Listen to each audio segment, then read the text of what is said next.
Chapter 26 of Sense and Sensibility by Jane Austen. Elinor could not find herself in the carriage with Mrs. Jennings, and beginning a journey to London under her protection and as her guest, without wondering at her own situation. So short had their acquaintance with the lady been, so wholly unsuited were they in age and disposition, and so many had been her objections against such a measure only a few days before.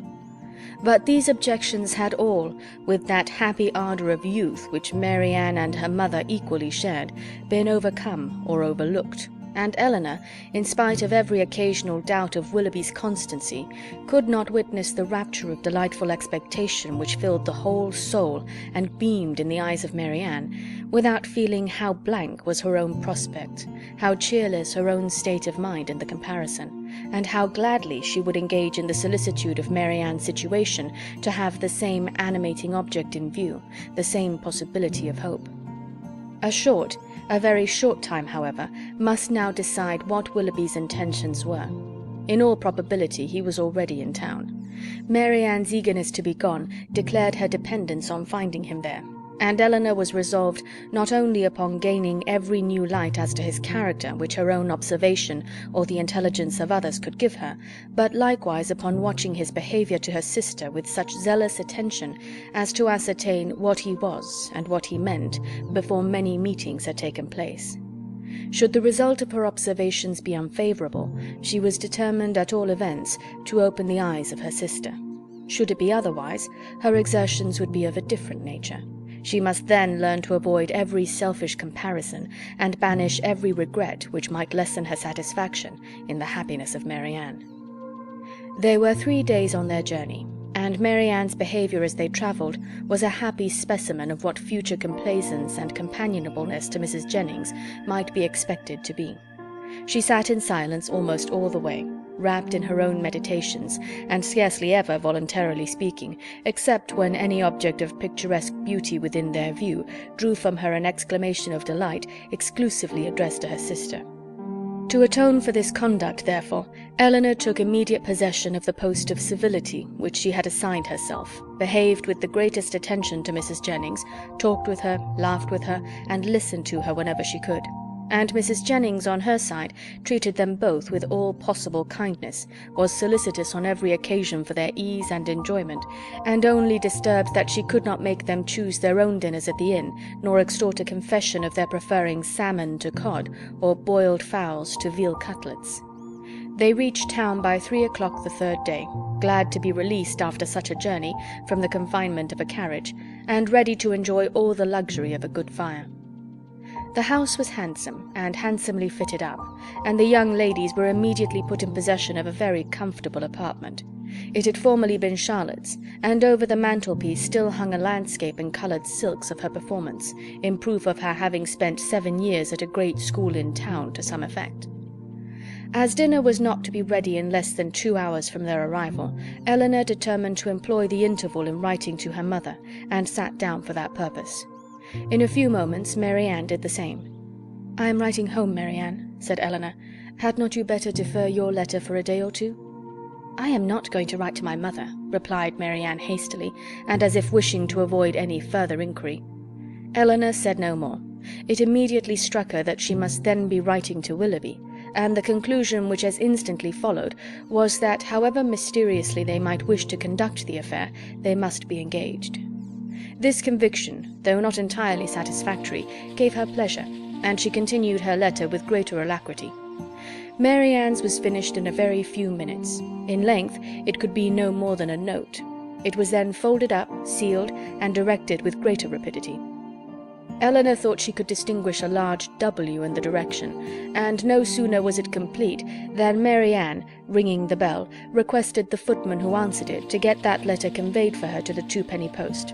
This decided the matter at once. Her spirits still continued very high, but there was a flutter in them which prevented their giving much pleasure to her sister, and this agitation increased as the evening drew on. She could scarcely eat any dinner, and when they afterwards returned to the drawing-room, seemed anxiously listening to the sound of every carriage. It was a great satisfaction to Elinor that Mrs. Jennings, by being much engaged in her own room, could see little of what was passing. The tea things were brought in, and already had Mary Ann been disappointed more than once by a rap at a neighbouring door, when a loud one was suddenly heard, which could not be mistaken for one at any other house. Elinor felt secure of its announcing Willoughby's approach, and Mary Ann, starting up, moved towards the door. Everything was silent. This could not be borne many seconds. She opened the door, advanced a few steps toward the stairs, and after listening half a minute, returned into the room in all the agitation such a conviction of having heard him would naturally produce. In the ecstasy of her feelings at that instant, she could not help exclaiming, "Oh, Elinor, it is Willoughby, indeed it is," and seemed almost ready to throw herself into his arms, when Colonel Brandon appeared. It was too great a shock to be borne with calmness, and she immediately left the room. Elinor was disappointed too, but at the same time her regard for Colonel Brandon ensured his welcome with her, and she felt particularly hurt that a man so partial to her sister should perceive that she experienced nothing but grief and disappointment in seeing him.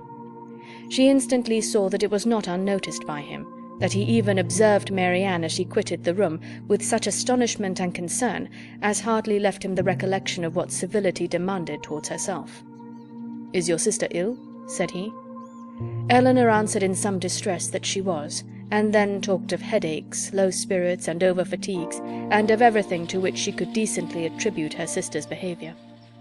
He heard her with the most earnest attention, but seeming to recollect himself, said no more on the subject, and began directly to speak of his pleasure at seeing them in London, making the usual inquiries about their journey and the friends they had left behind. In this calm kind of way, with very little interest on either side, they continued to talk, both of them out of spirits, and the thoughts of both engaged elsewhere. Elinor wished very much to ask whether Willoughby were then in town, but she was afraid of giving him pain by any inquiry after his arrival, and at length, by way of saying something, she asked if he had been in London ever since she had seen him last. "Yes," he replied with some embarrassment, "almost ever since. I have been once or twice at Delaford for a few days, but it has never been in my power to return to Barton."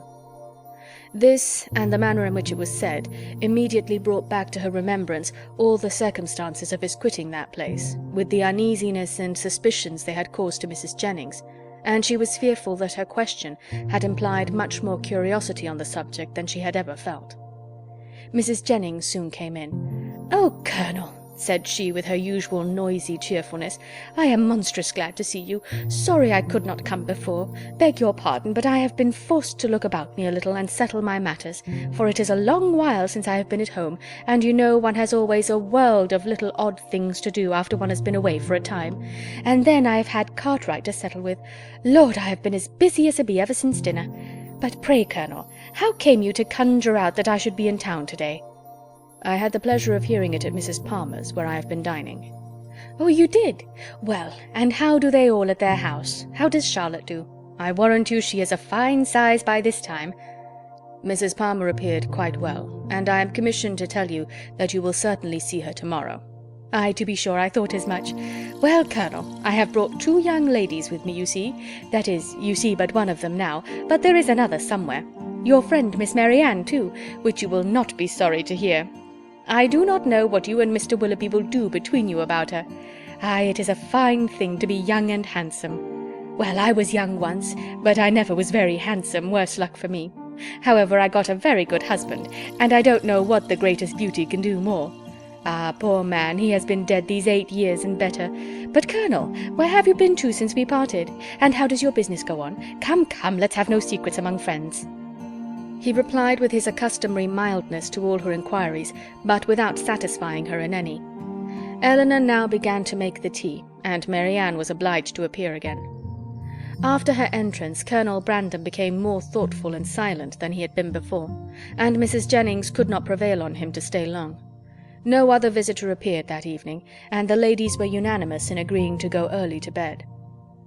Mary Ann rose the next morning with recovered spirits and happy looks.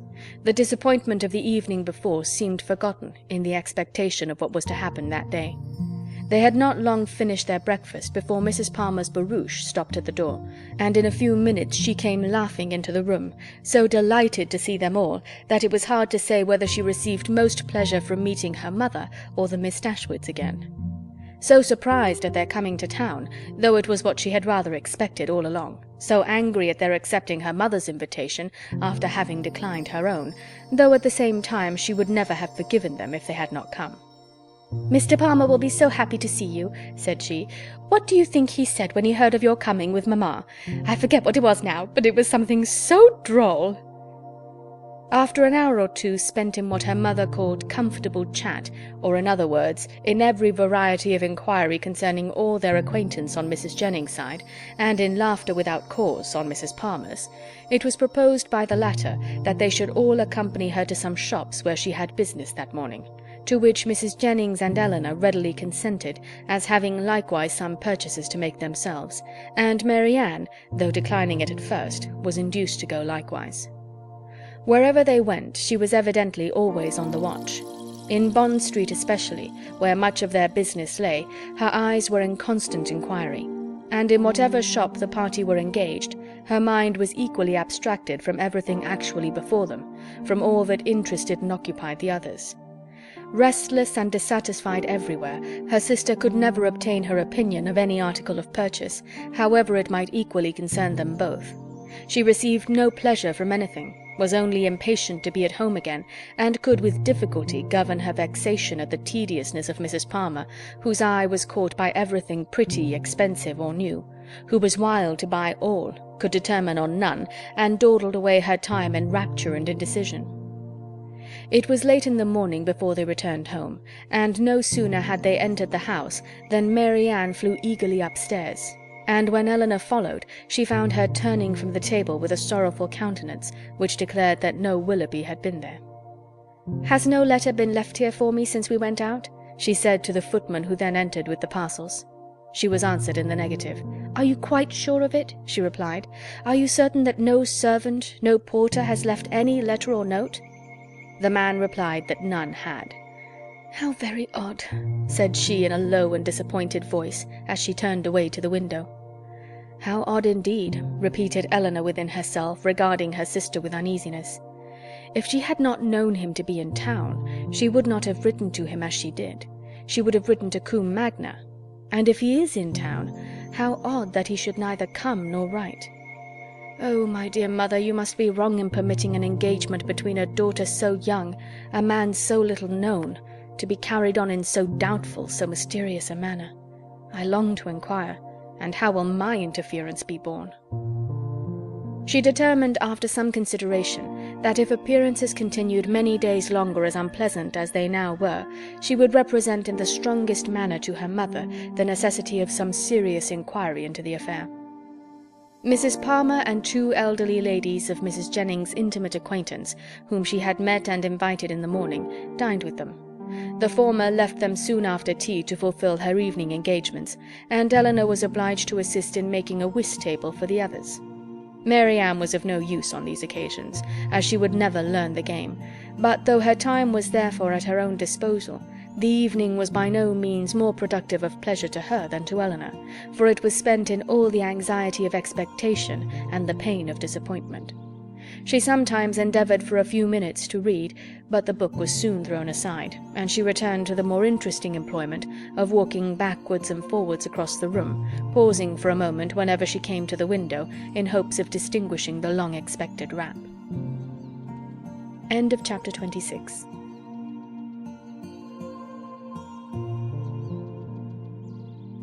Chapter 27 of Sense and Sensibility by Jane Austen. "If this open weather holds much longer," said Mrs. Jennings, when they met at breakfast the following morning, "Sir John will not like leaving Baden next week. 'Tis a sad thing for sportsmen to lose a day's pleasure, poor souls. I always pity them when they do. They seem to take it so much to heart." "That is true," cried Mary Ann in a cheerful voice, and walking to the window as she spoke to examine the day. "I had not thought of that. This weather will keep many sportsmen in the country."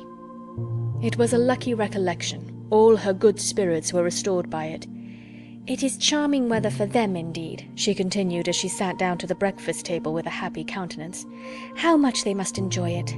But," with a little return of anxiety, "it cannot be expected to last long.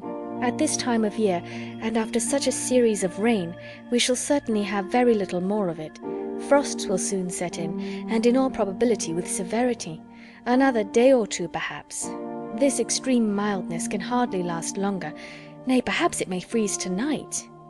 "At any rate," said Elinor, wishing to prevent Mrs. Jennings from seeing her sister's thoughts as clearly as she did, "I dare say we shall have Sir John and Lady Middleton in town by the end of next week." "Ay, my dear, I'll warrant you we do. Mary always has her own way." "And now," silently conjectured Elinor, "she will write to Combe by this day's post." But if she did, the letter was written and sent away with a privacy which eluded all her watchfulness to ascertain the fact. Whatever the truth of it might be, and as far as Elinor was from feeling thorough contentment about it, yet while she saw Marianne in spirits, she could not be very uncomfortable herself. And Marianne was in spirits, happy in the mildness of the weather, and still happier in her expectation of a frost. The morning was chiefly spent in leaving cards at the houses of Mrs. Jennings' acquaintance to inform them of her being in town, and Marianne was all the time busy in observing the direction of the wind, watching the variations of the sky, and imagining an alteration in the air. "Don't you find it cooler than it was in the morning, Elinor? There seems to me a very decided difference. I can hardly keep my hands warm, even in my muff. It was not so yesterday, I think. The clouds seem parting too. The sun will be out in a moment, and we shall have a clear afternoon." Elinor was alternately diverted and pained, but Marianne persevered, and saw every night, in the brightness of the fire, and every morning, in the appearance of the atmosphere, the certain symptoms of approaching frost. The Miss Dashwoods had no greater reason to be dissatisfied with Mrs. Jennings' style of living and set of acquaintance than with her behaviour to themselves, which was invariably kind. Everything in her household arrangements was conducted on the most liberal plan, and excepting a few old city friends, whom to Lady Middleton's regret she had never dropped, she visited no one to whom an introduction could at all discompose the feelings of her young companions. Pleased to find herself more comfortably situated in that particular than she had expected, Elinor was very willing to compound for the want of much real enjoyment from any of their evening parties, which, whether at home or abroad, formed only for cards, could have little to amuse her. Colonel Brandon, who had a general invitation to the house, was with them almost every day. He came to look at Marianne and talk to Elinor, who often derived more satisfaction from conversing with him than from any other daily occurrence, but who saw at the same time, with much concern, his continued regard for her sister. She feared it was a strengthening regard. It grieved her to see the earnestness with which he often watched Marianne, and his spirits were certainly worse than when at Barton. About a week after their arrival, it became certain that Willoughby was also arrived. His card was on the table when they came in from the morning's drive. "Good God!" cried Marianne. "He has been here while we were out." Elinor, rejoiced to be assured of his being in London, now ventured to say, "Depend upon it, he will call again to-morrow." But Marianne seemed hardly to hear her, and on Mrs. Jennings' entrance, escaped with the precious card. This event, while it raised the spirits of Elinor, restored to those of her sister all, and more than all, their former agitation. From this moment her mind was never quiet. The expectation of seeing him every hour of the day made her unfit for anything. She insisted on being left behind the next morning when the others went out. Elinor's thoughts were full of what might be passing in Berkeley Street during their absence, but a moment's glance at her sister when they returned was enough to inform her that Willoughby had paid no second visit there. A note was just then brought in and laid on the table. "For me?" cried Marianne, stepping hastily forward. "No, ma'am, for my mistress." But Marianne, not convinced, took it instantly up. "It is indeed for Mrs. Jennings. How provoking!" "You are expecting a letter, then?" said Elinor, unable to be longer silent. "Yes, a little, not much." After a short pause, "You have no confidence in me, Marianne?" "Nay, Elinor, this reproach from you, you who have confidence in no one?" "Me?" returned Elinor in some confusion. "Indeed, Marianne, I have nothing to tell." "Nor I," answered Marianne with energy. "Our situations, then, are alike. We have neither of us anything to tell, you because you do not communicate, and I because I conceal nothing." Elinor, distressed by this charge of reserve in herself, which she was not at liberty to do away, knew not how, under such circumstances, to press for greater openness in Marianne. Mrs. Jennings soon appeared, and the note being given her, she read it aloud. It was from Lady Middleton, announcing their arrival in Conduit Street the night before, and requesting the company of her mother and cousins the following evening.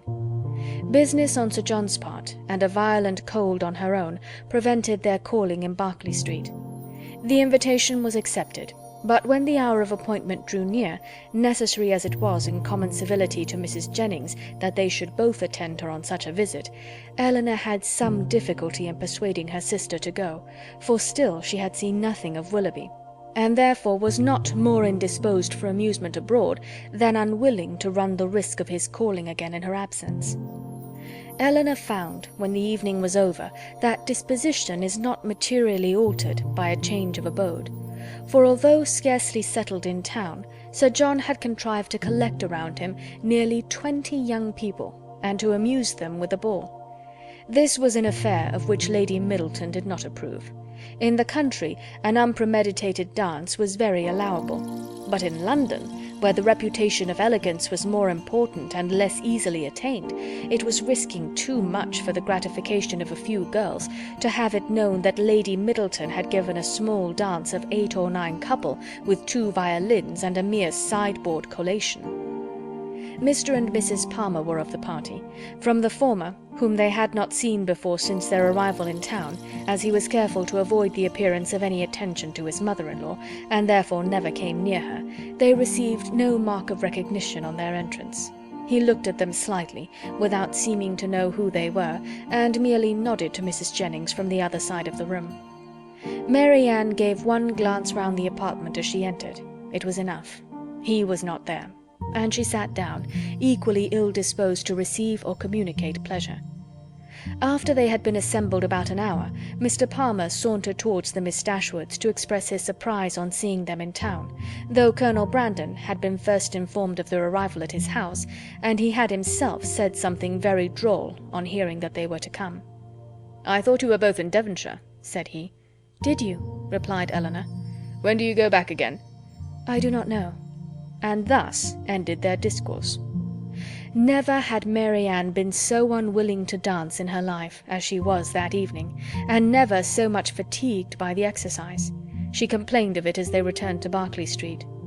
"Ay, ay," said Mrs. Jennings, "we know the reason of all that very well.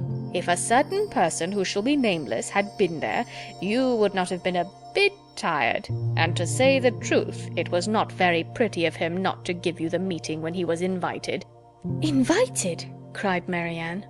"So my daughter Middleton told me, for it seems Sir John met him somewhere in the street this morning." Marianne said no more, but looked exceedingly hurt.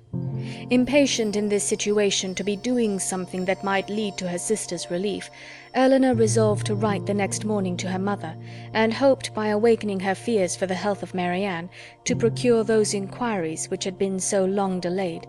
And she was still more eagerly bent on this measure by perceiving after breakfast on the morrow that Marianne was again writing to Willoughby, for she could not suppose it to be to any other person. About the middle of the day, Mrs. Jennings went out by herself on business, and Elinor began her letter directly, while Marianne, too restless for employment, too anxious for conversation, walked from one window to the other, or sat down by the fire in melancholy meditation.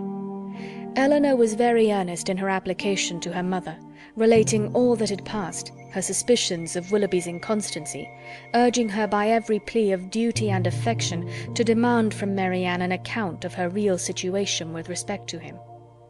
Her letter was scarcely finished when a rap foretold a visitor, and Colonel Brandon was announced. Marianne, who had seen him from the window, and who hated company of any kind, left the room before he entered it.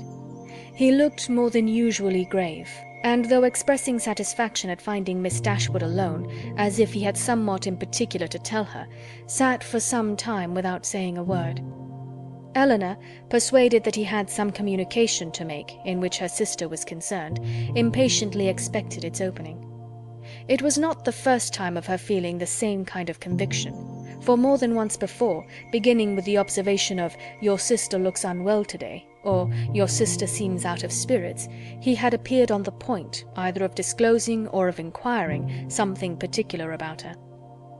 After a pause of several minutes, their silence was broken by his asking her, in a voice of some agitation, when he was to congratulate her on the acquisition of a brother.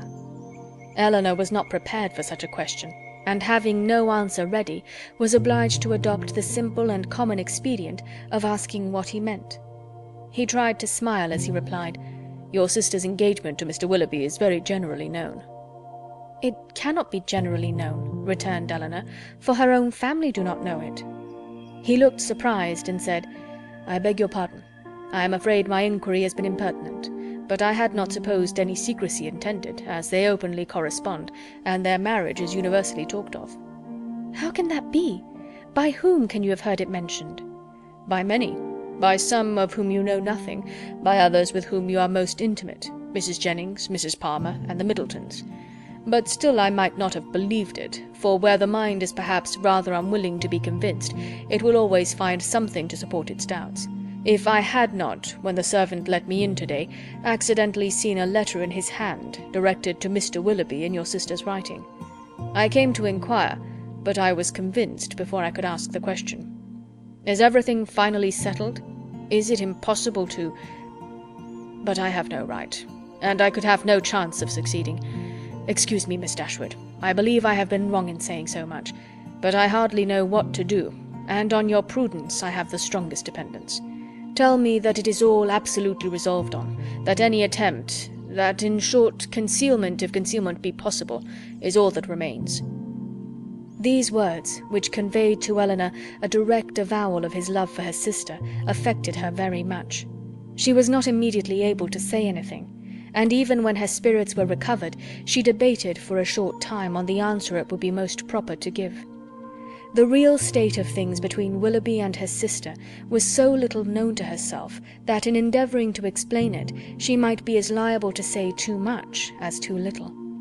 Yet as she was convinced that Mary Ann's affection for Willoughby could leave no hope of Colonel Brandon's success, whatever the event of that affection might be, and at the same time wished to shield her conduct from censure, she thought it most prudent and kind, after some consideration, to say more than she really knew or believed. She acknowledged, therefore, that though she had never been informed by themselves of the terms on which they stood with each other, of their mutual affection she had no doubt, and of their correspondence she was not astonished to hear. He listened to her with silent attention, and on her ceasing to speak, rose directly from his seat, and after saying in a voice of emotion, "To your sister I wish all imaginable happiness. To Willoughby, that he may endeavour to deserve her," took leave, and went away. Elinor derived no comfortable feelings from this conversation to lessen the uneasiness of her mind on other points. She was left, on the contrary, with a melancholy impression of Colonel Brandon's unhappiness, and was prevented even from wishing it removed by her anxiety for the very event that must confirm it. End of chapter 27.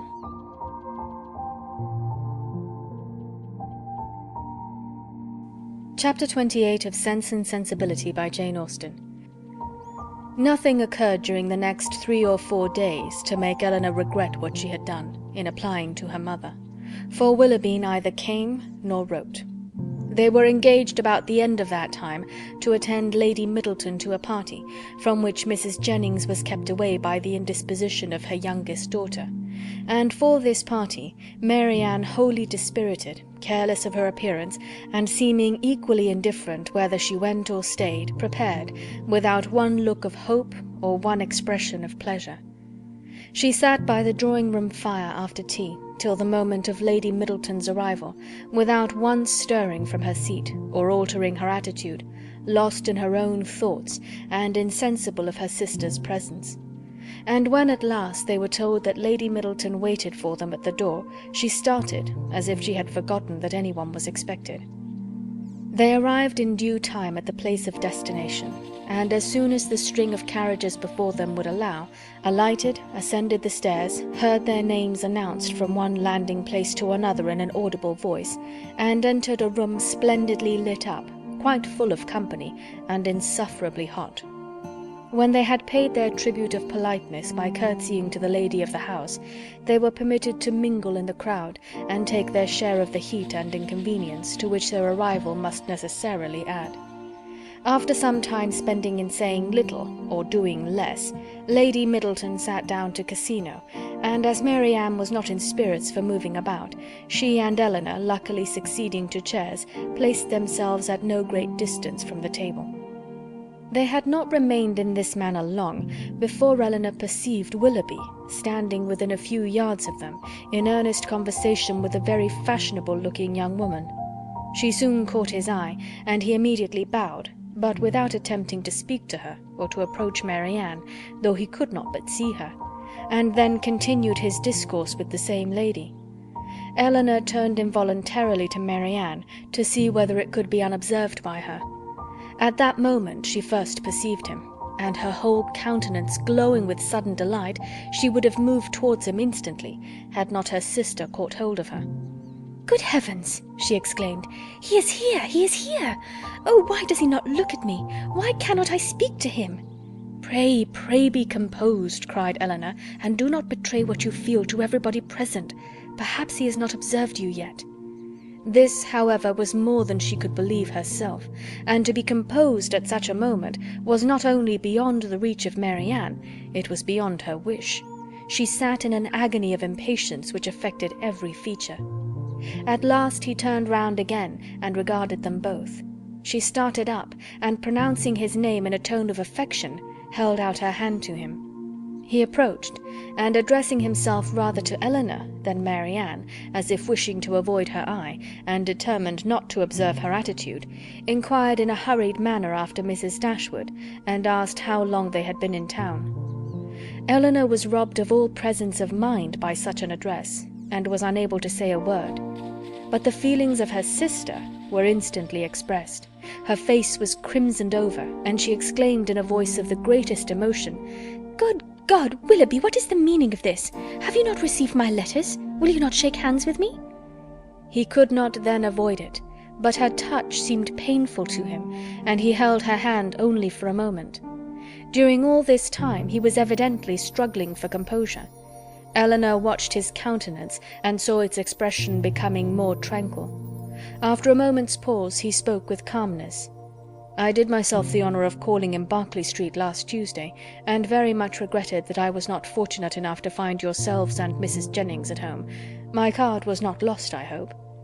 "But have you not received my notes?" cried Mary Ann in the wildest anxiety. "Here is some mistake, I am sure, some dreadful mistake. What can be the meaning of it? Tell me, Willoughby, for heaven's sake, tell me, what is the matter?" He made no reply.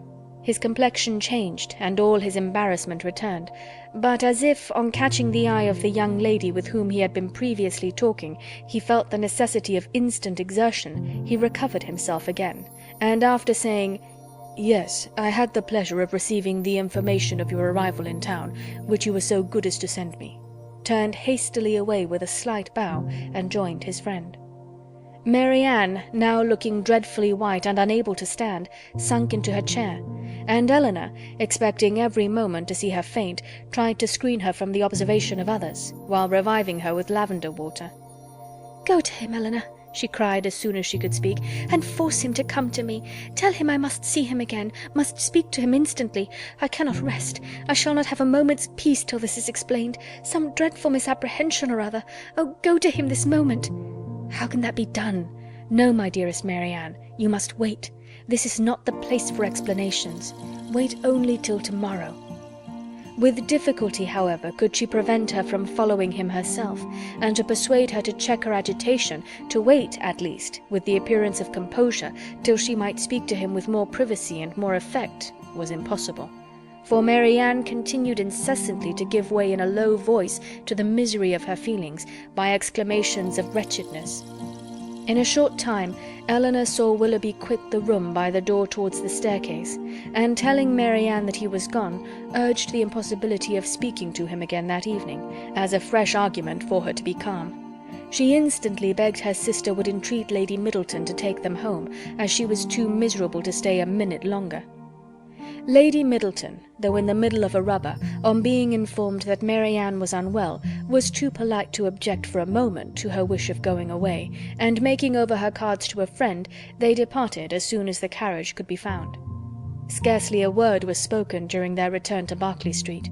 Mary Ann was in a silent agony, too much oppressed even for tears. But as Mrs. Jennings was luckily not come home, they could go directly to their own room, where Hartshorn restored her a little to herself. She was soon undressed and in bed, and as she seemed desirous of being alone, her sister then left her, and while she waited the return of Mrs. Jennings, had leisure enough for thinking over the past. That some kind of engagement had subsisted between Willoughby and Mary Ann she could not doubt, and that Willoughby was weary of it seemed equally clear. For however Mary Ann might still feed her own wishes, she could not attribute such behaviour to mistake or misapprehension of any kind. Nothing but a thorough change of sentiment could account for it.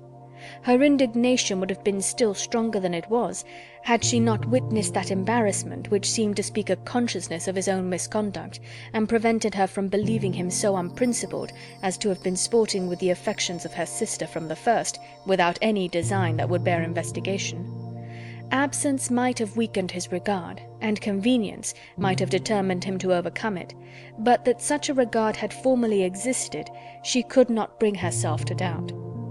As for Mary Ann, on the pangs which so unhappy a meeting must already have given her, and on those still more severe which might await her in its possible consequence, she could not reflect without the deepest concern. Her own situation gained in the comparison.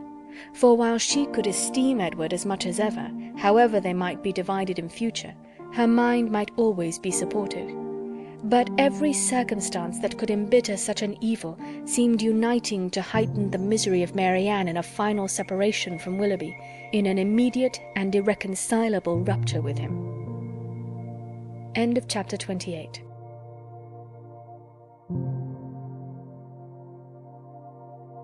Chapter 29 of Sense and Sensibility by Jane Austen.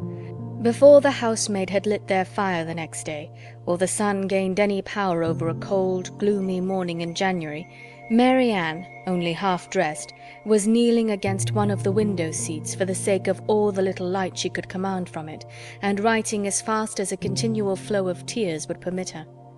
In this situation, Eleanor, roused from sleep by her agitation and sobs, first perceived her, and after observing her for a few moments with silent anxiety, said in a tone of the most considerate gentleness, "Mary Ann, may I ask—" "No, Eleanor," she replied, "ask nothing. You will soon know all." The sort of desperate calmness with which this was said lasted no longer than while she spoke, and was immediately followed by a return of the same excessive affliction. It was some minutes before she could go on with her letter, and the frequent bursts of grief which still obliged her at intervals to withhold her pen were proofs enough of her feeling how more than probable it was that she was writing for the last time to Willoughby. Eleanor paid her every quiet and unobtrusive attention in her power, and she would have tried to soothe and tranquillize her still more, had not Mary Ann entreated her, with all the eagerness of the most nervous irritability, not to speak to her for the world.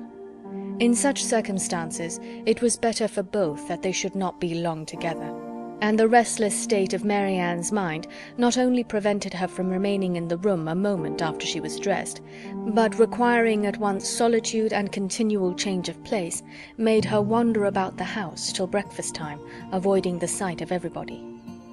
At breakfast she neither ate nor attempted to eat anything, and Eleanor's attention was then all employed, not in urging her, not in pitying her, nor in appearing to regard her, but in endeavouring to engage Mrs. Jennings' notice entirely to herself. As this was a favourite meal with Mrs. Jennings, it lasted a considerable time, and they were just setting themselves after it round the common working table, when a letter was delivered to Mary Ann, which she eagerly caught from the servant, and turning of a death-like paleness, instantly ran out of the room.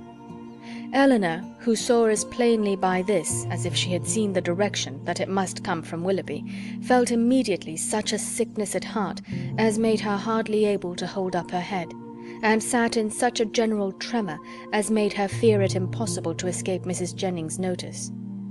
That good lady, however, saw only that Mary Ann had received a letter from Willoughby, which appeared to her a very good joke, and which she treated accordingly, by hoping, with a laugh, that she would find it to her liking. Of Elinor's distress she was too busily employed in measuring lengths of worsted for her rug to see anything at all, and calmly continuing her talk, as soon as Mary Ann disappeared, she said, "'Pon my word, I never saw a young woman so desperately in love in my life. My girls were nothing to her, and yet they used to be foolish enough. But as for Miss Mary Ann, she is quite an altered creature. I hope from the bottom of my heart he won't keep her waiting much longer, for it is quite grievous to see her look so ill and forlorn. Pray, when are they to be married?" Elinor, though never less disposed to speak than at that moment, obliged herself to answer such an attack as this, and therefore, trying to smile, replied, "And have you really, ma'am, talked yourself into a persuasion of my sister's being engaged to Mr. Willoughby? I thought it had been only a joke, but so serious a question seems to imply more, and I must beg, therefore, that you will not deceive yourself any longer. I do assure you that nothing would surprise me more than to hear of their being going to be married." For shame, Miss Dashwood, how can you talk so? Don't we all know that it must be a match, that they were over head and ears in love with each other from the first moment they met? Did not I see them together in Devonshire every day and all day long?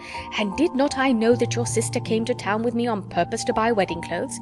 Come, this won't do, because you are so sly about it yourself you think nobody else has any senses, but it is no such thing, I can tell you, for it has been known all over town this ever so long.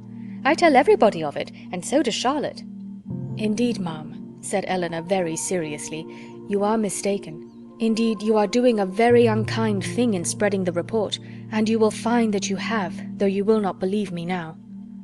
Mrs. Jennings laughed again, but Elinor had not spirits to say more, and, eager at all events to know what Willoughby had written, hurried away to their room, where, on opening the door, she saw Mary Ann stretched on the bed, almost choked by grief, one letter in her hand, and 2 or 3 others laying by her. Elinor drew near, but without saying a word, and seating herself on the bed, took her hand, kissed her affectionately several times, and then gave way to a burst of tears, which at first was scarcely less violent than Mary Ann's. The latter, though unable to speak, seemed to feel all the tenderness of this behaviour, and after some time thus spent in joint affliction, she put all the letters into Elinor's hands, and then, covering her face with her handkerchief, almost screamed with agony. Elinor, who knew that such grief, shocking as it was to witness it, must have its course, watched by her till this excess of suffering had somewhat spent itself, and then, turning eagerly to Willoughby's letter, read as follows: Bond Street, January.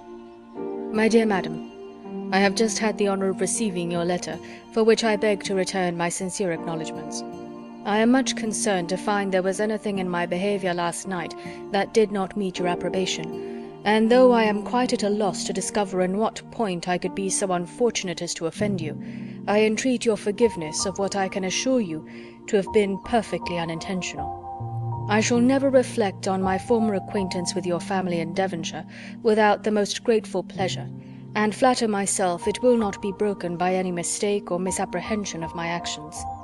My esteem for your whole family is very sincere, but if I have been so unfortunate as to give rise to a belief of more than I felt or meant to express, I shall reproach myself for not having been more guarded in my professions of that esteem. That I should ever have meant more you will allow to be impossible, when you understand that my affections have been long engaged elsewhere, and it will not be many weeks, I believe, before this engagement is fulfilled. It is with great regret that I obey your commands in returning the letters with which I have been honoured from you, and the lock of hair which you so obligingly bestowed on me. I am, dear Madam, your most obedient, humble servant, John Willoughby. With what indignation such a letter as this must be read by Miss Dashwood may be imagined. Though aware, before she began it, that it must bring a confession of his inconstancy, and confirm their separation for ever, she was not aware that such language could be suffered to announce it, nor could she have supposed Willoughby capable of departing so far from the appearance of every honourable and delicate feeling, so far from the common decorum of a gentleman, as to send a letter so impudently cruel, a letter which, instead of bringing with his desire of a release any professions of regret, acknowledged no breach of faith, denied all peculiar affection whatever, a letter of which every line was an insult, and which proclaimed its writer to be deep in hardened villainy. She paused over it for some time with indignant astonishment, then read it again and again, but every perusal only served to increase her abhorrence of the man, and so bitter were her feelings against him that she dared not trust herself to speak, lest she might wound Mary Ann still deeper by treating their disengagement not as a loss to her of any possible good, but as an escape from the worst and most irremediable of all evils, a connection for life with an unprincipled man, as a deliverance the most real, a blessing the most important. In her earnest meditations on the contents of the letter, on the depravity of that mind which could dictate it, and probably on the very different mind of a very different person who had no other connection whatever with the affair than what her heart gave him with everything that passed, Elinor forgot the immediate distress of her sister, forgot that she had 3 letters on her lap yet unread, and so entirely forgot how long she had been in the room, that when on hearing a carriage drive up to the door she went to the window to see who could be coming so unreasonably early, she was all astonishment to perceive Mrs. Jennings' chariot, which she knew had not been ordered till 1. Determined not to quit Mary Ann, though hopeless of contributing at present to her ease, she hurried away to excuse herself from attending Mrs. Jennings on account of her sister being indisposed.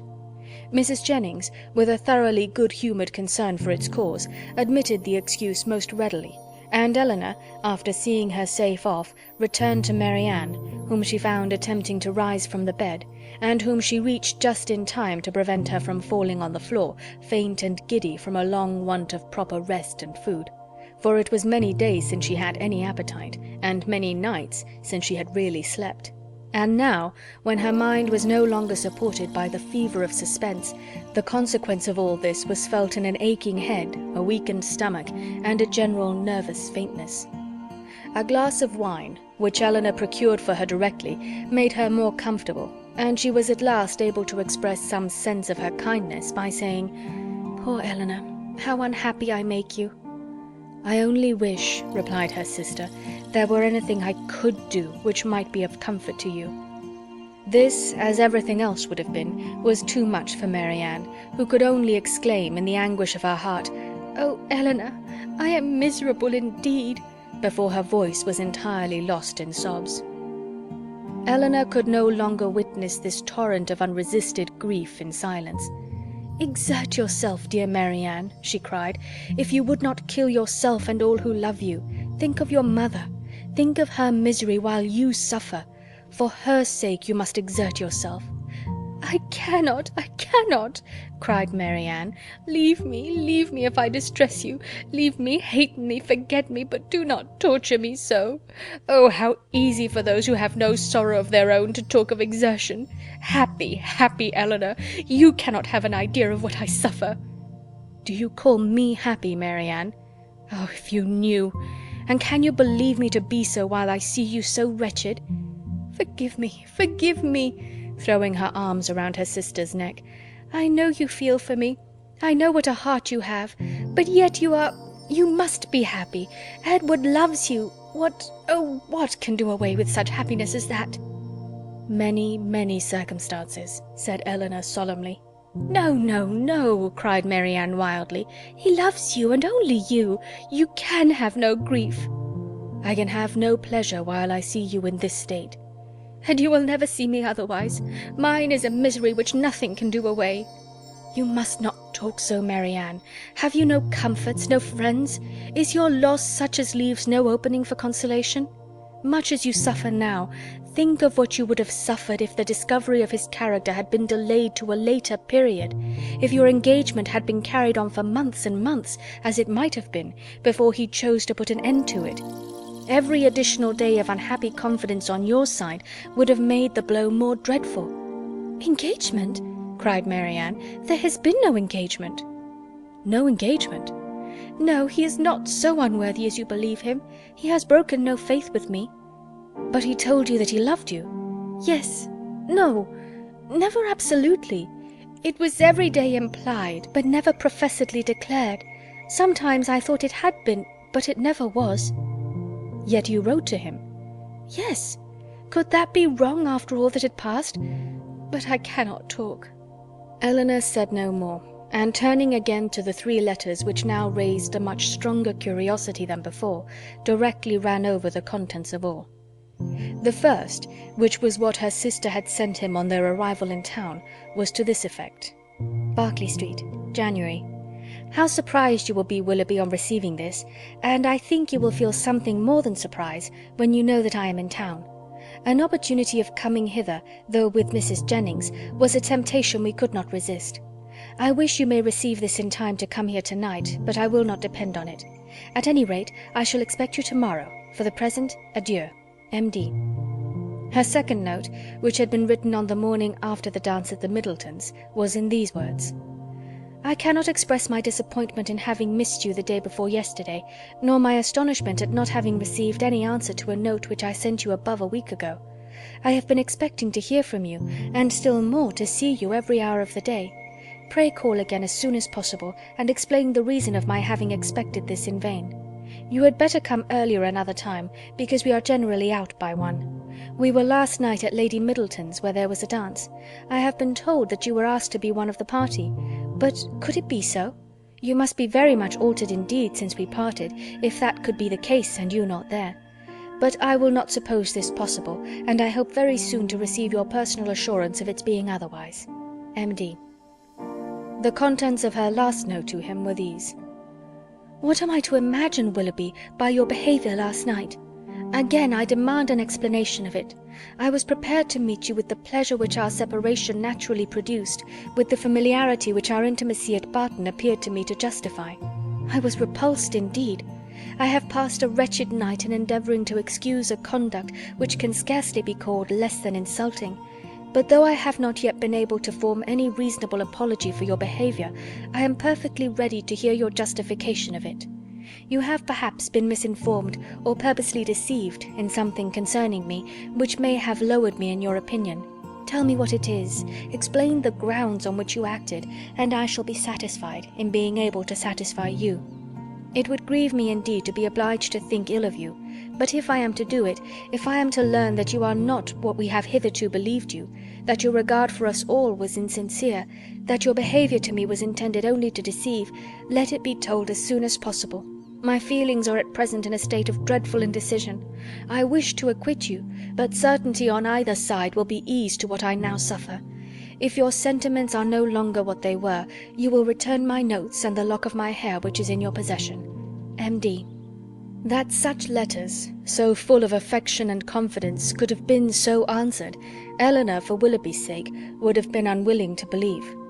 But her condemnation of him did not blind her to the impropriety of their having been written at all, and she was silently grieving over the imprudence which had hazarded such unsolicited proofs of tenderness, not warranted by anything preceding, and most severely condemned by the event, when Marianne, perceiving that she had finished the letters, observed to her that they contained nothing but what any one would have written in the same situation.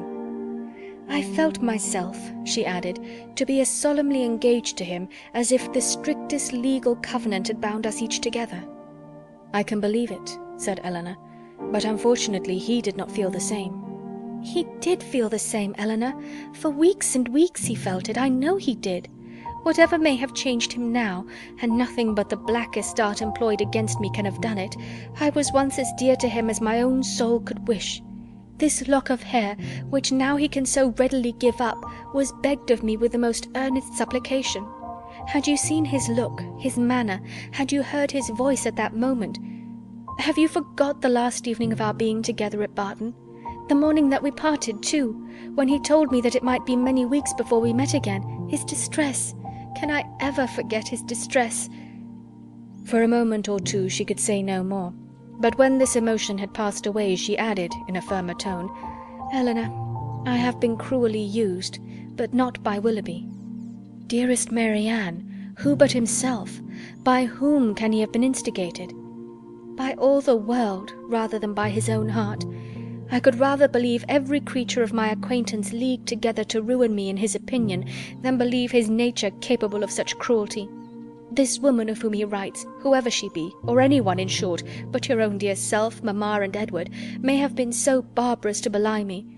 Beyond you three, is there a creature in the world whom I would not rather suspect of evil than Willoughby, whose heart I know so well?"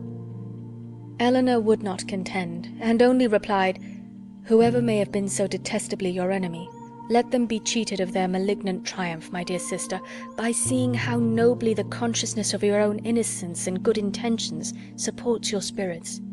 It is a reasonable and laudable pride which resists such malevolence." "No, no," cried Marianne, "misery such as mine has no pride. I care not who knows that I am wretched. The triumph of seeing me so may be open to all the world. Elinor, Elinor, they who suffer little may be proud and independent as they like, may resist insult or return mortification, but I cannot. I must feel, I must be wretched, and they are welcome to enjoy the consciousness of it that can.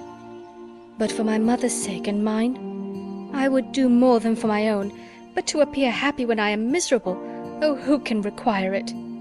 Again they were both silent.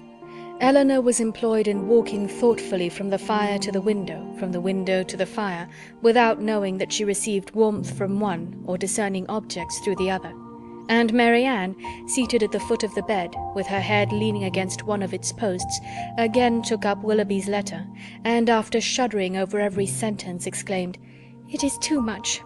Oh, Willoughby, Willoughby, could this be yours? Cruel, cruel, nothing can acquit you. Elinor, nothing can.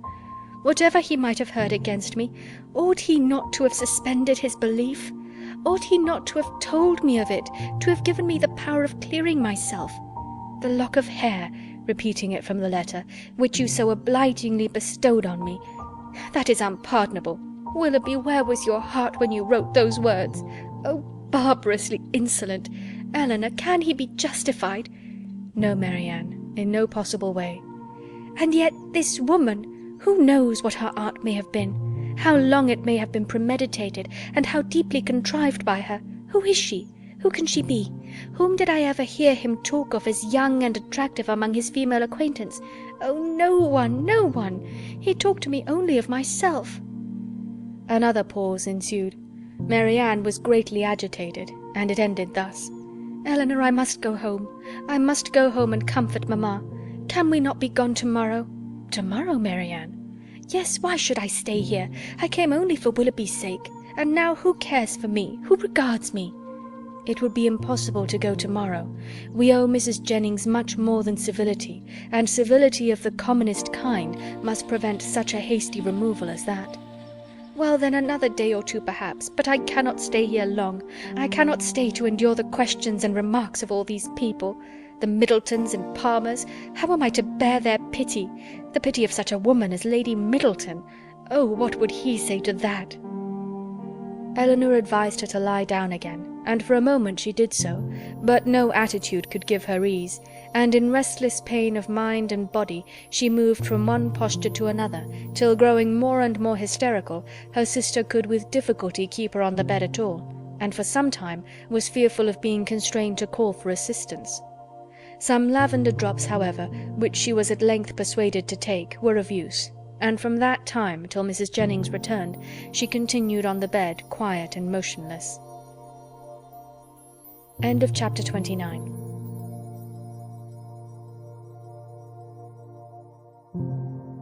Chapter 30 of Sense and Sensibility by Jane Austen.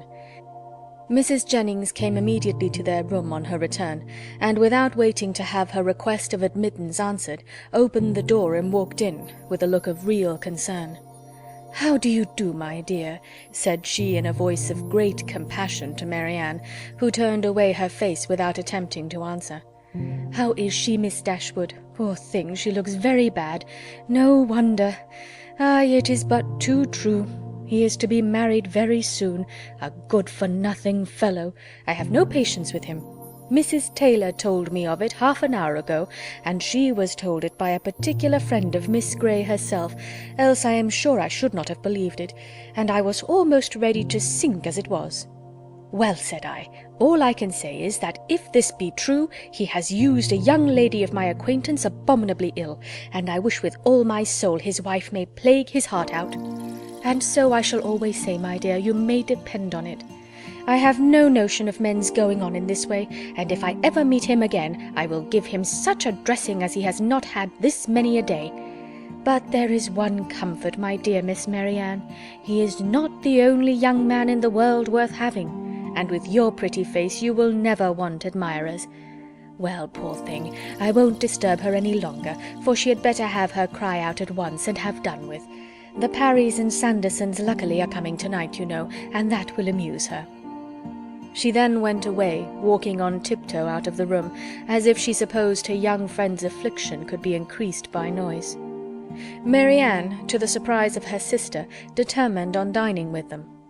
Elinor even advised her against it, but no, she would go down, she could bear it very well, and the bustle about her would be less.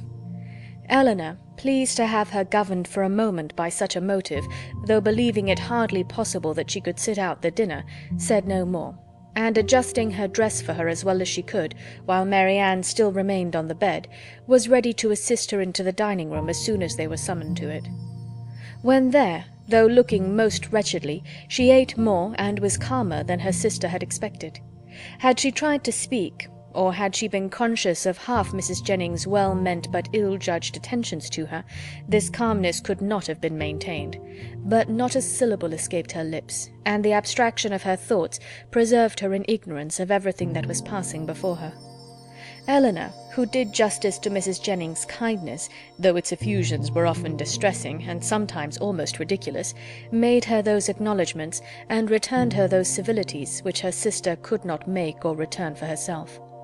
Their good friend saw that Marianne was unhappy, and felt that everything was due to her which might make her at all less so. She treated her, therefore, with all the indulgent fondness of a parent towards a favourite child on the last day of its holidays. Marianne was to have the best place by the fire, was to be tempted to eat by every delicacy in the house, and to be amused by the relation of all the news of the day.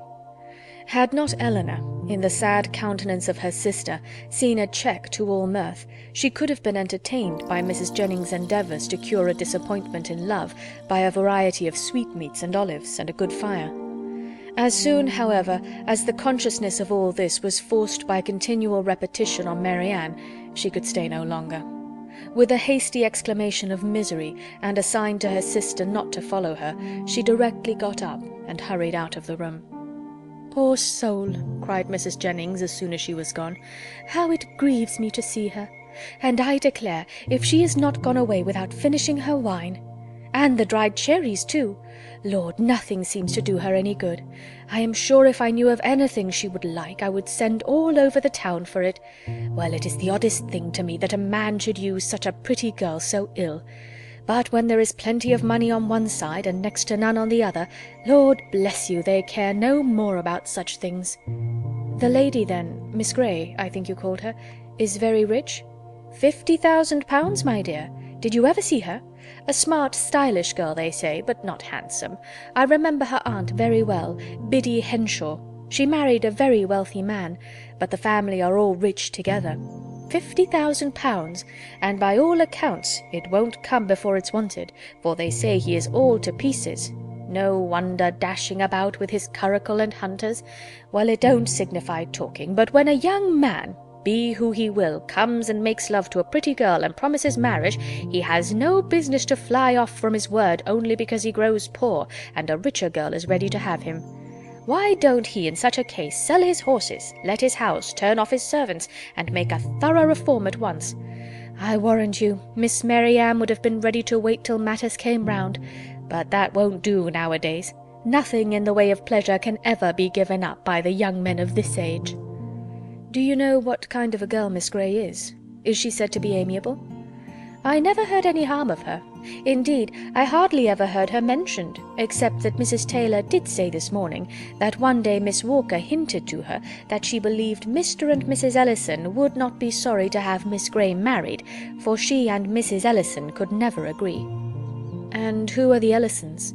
"Her guardians, my dear.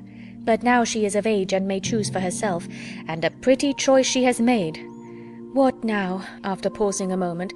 "Your poor sister is gone to her own room, I suppose to moan by herself. Is there nothing one can get to comfort her? Poor dear, it seems quite cruel to let her be alone. Well, by and by we shall have a few friends, and that will amuse her a little. What shall we play at? She hates whist, I know, but is there no round game she cares for? Dear ma'am, this kindness is quite unnecessary. Mary Ann, I dare say, will not leave her room again this evening. I shall persuade her, if I can, to go early to bed, for I am sure she wants rest. Ay, I believe that will be best for her. Let her name her own supper and go to bed. Lord, no wonder she has been looking so bad and so cast down this last week or two, for this matter, I suppose, has been hanging over her head as long as that. And so the letter that came to-day finished it. Poor soul, I am sure if I had had a notion of it, I would not have joked her about it for all my money. But then, you know, how should I guess such a thing? I made sure of its being nothing but a common love letter, and you know young people like to be laughed at about them. Lord, how concerned Sir John and my daughters will be when they hear it. If I had my senses about me, I might have called in Conduit Street on my way home and told them of it, but I shall see them to-morrow. It would be unnecessary, I am sure, for you to caution Mrs. Palmer and Sir John against ever naming Mr. Willoughby, or making the slightest allusion to what has passed before my sister. Their own want of good nature must point out to them the real cruelty of appearing to know anything about it when she is present, and the less that may ever be said to myself on the subject, the more my feelings will be spared, as you, my dear madam, will easily believe. Oh, Lord, yes, that I do indeed. It must be terrible for you to hear it talked of, and as for your sister, I am sure I would not mention a word about it to her for the world. You saw I did not all dinner-time. No more would Sir John nor my daughters, for they are all very thoughtful and considerate, especially if I give them a hint, as I certainly will. For my part, I think the less that is said about such things the better, the sooner it is blown over and forgot. And what does talking ever do, you know? In this affair it can only do harm, more so perhaps than in many cases of a similar kind, for it has been attended by circumstances which, for the sake of everyone concerned in it, make it unfit to become the public conversation. I must do this justice to Mr. Willoughby. He has broken no positive engagement with my sister. Law, my dear, don't pretend to defend him. No positive engagement, indeed, after taking her all over Allenham House, and fixing on the very rooms they were to live in hereafter. Eleanor, for her sister's sake, could not press the subject further, and she hoped it was not required of her for Willoughby's, since though Mary Ann might lose much, he could gain very little by the enforcement of the real truth. After a short silence on both sides, Mrs. Jennings, with all her natural hilarity, burst forth again. Well, my dear, 'tis a true saying about an ill wind, for it will be all the better for Colonel Brandon. He will have her at last, aye, he will. Mind me now if they aren't married by midsummer. Lord, how he'll chuckle over this news. I hope he will come tonight. It will be all to one a better match for your sister. 2,000 a year without debt or drawback, except the little love-child, indeed. Ay, I had forgot her, but she may be prenticed out at a small cost, and then what does it signify? Delaford is a nice place, I can tell you, exactly what I call a nice old-fashioned place, full of comforts and conveniences, quite shut in with great garden walls that are covered with the best fruit trees in the country, and such a mulberry tree in one corner. Lord, how Charlotte and I did stuff the only time we were there. Then there is a dovecot, some delightful stew ponds, and a very pretty canal, and everything, in short, that one could wish for. And moreover, it is close to the church, and only 1/4 of a mile from the turnpike road, so 'tis never dull, for if you only go and sit up in an old yew arbour behind the house, you may see all the carriages that pass along. Oh, 'tis a nice place. A butcher hard by in the village, and the parsonage house within a stone's throw. To my fancy 1,000 times prettier than Barton Park, where they are forced to send 3 miles for their meat, and have not a neighbour nearer than your mother. Well, I shall spirit up the Colonel as soon as I can. One shoulder of mutton, you know, drives another down. If we can but put Willoughby out of her head. Ay, if we can do that, ma'am, said Eleanor, we shall do very well with or without Colonel Brandon. And then, rising, she went away to join Mary Ann, whom she found, as she expected, in her own room, leaning in silent misery over the small remains of a fire, which, till Eleanor's entrance, had been her only light. "You had better leave me," was all the notice that her sister received from her. "I will leave you," said Elinor, "if you will go to bed." But this, from the momentary perverseness of impatient suffering, she at first refused to do. Her sister's earnest though gentle persuasion, however, soon softened her to compliance, and Elinor saw her lay her aching head on the pillow, and, as she hoped, in a way to get some quiet rest before she left her. In the drawing-room, whither she then repaired, she was soon joined by Mrs. Jennings, with a wine-glass full of something in her hand. "My dear," said she, entering, "I have just recollected that I have some of the finest old Constantia wine in the house that ever was tasted, so I have brought a glass of it for your sister. My poor husband, how fond he was of it! Whenever he had a touch of his old colicky gout, he said it did him more good than anything else in the world. Do take it to your sister." "Dear ma'am," replied Elinor, smiling at the difference of the complaints for which it was recommended, "how good you are! But I have just left Mary Ann in bed, and I hope almost asleep, and as I think nothing will be of so much service to her as rest, if you will give me leave, I will drink the wine myself." Mrs. Jennings, though regretting that she had not been 5 minutes earlier, was satisfied with the compromise, and Elinor, as she swallowed the chief of it, reflected that though its effects on a colicky gout were at present of little importance to her, its healing powers on a disappointed heart might be as reasonably tried on herself as on her sister. Colonel Brandon came in while the party were at tea, and by his manner of looking round the room for Mary Ann, Elinor immediately fancied that he neither expected nor wished to see her there, and in short, that he was already aware of what occasioned her absence. Mrs. Jennings was not struck by the same thought, for soon after his entrance she walked across the room to the tea-table where Elinor presided, and whispered, "The Colonel looks as grave as ever, you see. He knows nothing of it. Do tell him, my dear." He shortly afterwards drew a chair close to hers, and with a look which perfectly assured her of his good information, inquired after his sister. "Mary Ann is not well," said she. "She has been indisposed all day, and we have persuaded her to go to bed." "Perhaps, then," he hesitatingly replied, "what I heard this morning there may be more truth in it than I could believe possible at first." "What did you hear?" "That a gentleman, whom I had reason to think... in short, that a man whom I knew to be engaged... but how shall I tell you? If you know it already, as surely you must, I may be spared." "You mean," answered Elinor, with forced calmness, "Mr. Willoughby's marriage with Miss Grey. Yes, we do know it all. This seems to have been a day of general elucidation, for this very morning first unfolded it to us. Mr. Willoughby is unfathomable. Where did you hear it?" "In a stationer's shop in Pall Mall, where I had business. 2 ladies were waiting for their carriage, and one of them was giving the other an account of the intended match, in a voice so little attempting concealment, that it was impossible for me not to hear all. The name of Willoughby, John Willoughby, frequently repeated, first caught my attention, and what followed was a positive assertion that everything was now finally settled respecting his marriage with Miss Grey. It was no longer to be a secret. It would take place even within a few weeks, with many particulars of preparations and other matters. One thing especially I remember, because it served to identify the man still more. As soon as the ceremony was over, they were to go to Combe Magna, his seat in Somersetshire. My astonishment! But it would be impossible to describe what I felt. The communicative lady I learnt on inquiry, for I stayed in the shop till they were gone, was a Mrs. Ellison, and that, as I have been since informed, is the name of Miss Grey's guardian." "It is.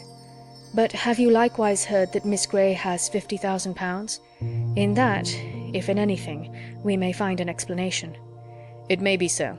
But Willoughby is capable, at least I think—" He stopped for a moment, then added in a voice which seemed to distrust itself, "And your sister, how did she—" "Her sufferings have been very severe. I have only to hope that they may be proportionately short.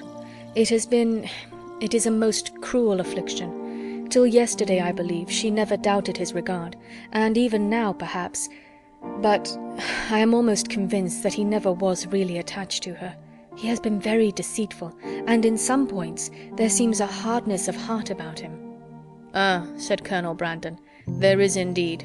But your sister does not, I think you said so, she does not consider quite as you do."